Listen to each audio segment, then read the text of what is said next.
काल रात्री भंडारा जिल्ह्यात वादळी वाऱ्यासह पाऊस आला, त्यामुळं अनेक बागायतदारांचे मोठ्या प्रमाणात नुकसान झाल्याचे चित्र पाहायला मिळत आहे।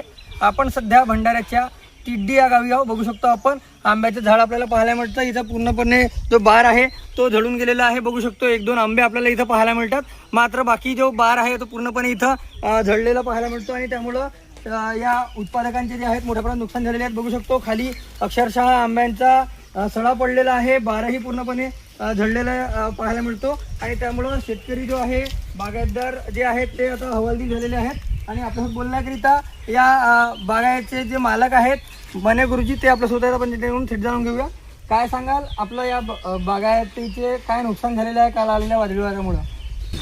मी मने गुरुजी, मुक्काम तिड्डी येथे माझी 5 एकर शेती आहे वैनगंगा नदीच्या तीरावर आणि तिथे माझे आंब्याचे झाडं, चिक्कूचे झाडं, फणसाचे झाडं, नारळाचे झाडं मी लावलेले आहेत। असं एकूण 1 लाखापर्यंत त्याचा उत्पन्न व्हावा अशी इच्छा होती, परंतु 50,000पर्यंत जातो। पण यावर्षी मात्र 10,000ला कोणी घेणार नाही, कारण काल वादळ वारा खूप आलेला आहे आणि त्यामुळे पडझड खूप झालेली आहे आंब्यांची आणि त्यामुळे 10,000 कोणी देईल असे वाटत नाही।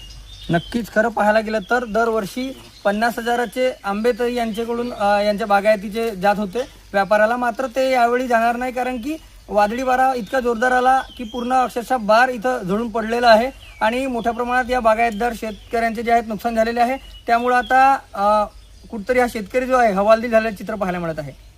रुपेश सपाटे, TV9 मराठी, भंडारा।